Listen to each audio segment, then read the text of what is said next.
Good afternoon, respected judges and my lovely audience. My topic for today is combating pollution and improving quality of life.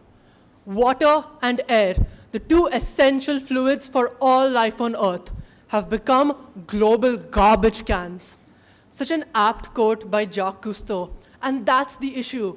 Humanity has left no stone unturned in our never-ending quest to find dumping grounds for our trash. Firefighters in New Delhi were given an interesting promotion last month. They were told to spray a little water from tall high-rises to help settle the dust. That's how bad the air pollution in Delhi has gotten. This battle, or rather war against pollution, is the war of the century. While last century, we fought to protect individual rights. This time, we must fight to protect the Earth's rights, the right to be pollution-free. According to World Bank in 2016, pollution cost the global economy $5.7 trillion due to losses in labor productivity. That's over 2.5 times India's GDP for that year.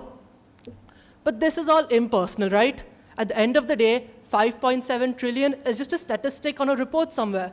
So let me bring your attention to something a lot more personal and sinister in nature. The 660 million Indians living in urban cities, like all of us here, will lose an average of 3.2 years in our life expectancy. That's over 21 million centuries of lost time due to pollution. Just air pollution on its own is the world's 4th largest killer, causing 1 in 10 deaths worldwide. There can be no quality of life in the absence of life itself. Pollution really does sound like the antithesis to quality of life, doesn't it? But is that the entire story? And if it is, why have we been creating something that is so objectively bad for all these years? Well, pollution is merely a side effect, first of industrialization, then of urbanization, and now of globalization. Processes that have brought us from the stone ages of yesteryear to the technology ages of today. Everything around us that gives us quality of life, that satisfies our materialistic desires, that satiates our psychological desires, is a product of these processes, or rather, a product of economic growth. And it's due to economic growth that 44 Indians come out of extreme poverty every minute, one of the fastest poverty reduction rates in the world, finally losing India the dubious honor of being home to the largest number of poor. And what better way exists to improve someone's quality of life than to lift them out of poverty? Additionally, as shown by the Kuznets curve hypothesis, economic growth does not endlessly produce pollution. Once it reaches a certain point, it starts to decrease pollution, thanks to increases in technology. And we can see this in the world around us. In 2018, nearly a third of the United Kingdom's energy generation was renewable energy.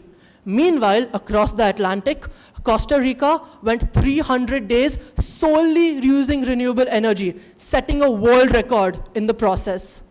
The same renewable energy which has been touted as the energy of tomorrow for decades. But no more.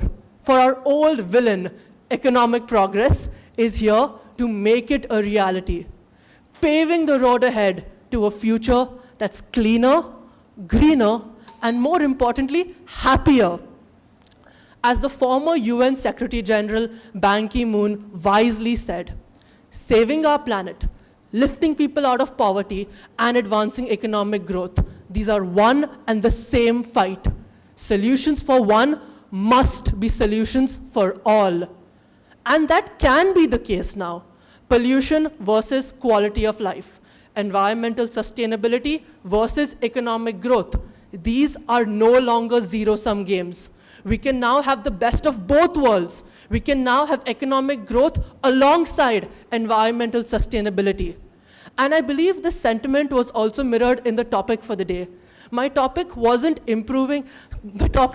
combating pollution to improve quality of life. My topic was combating pollution and improving quality of life. Thank you.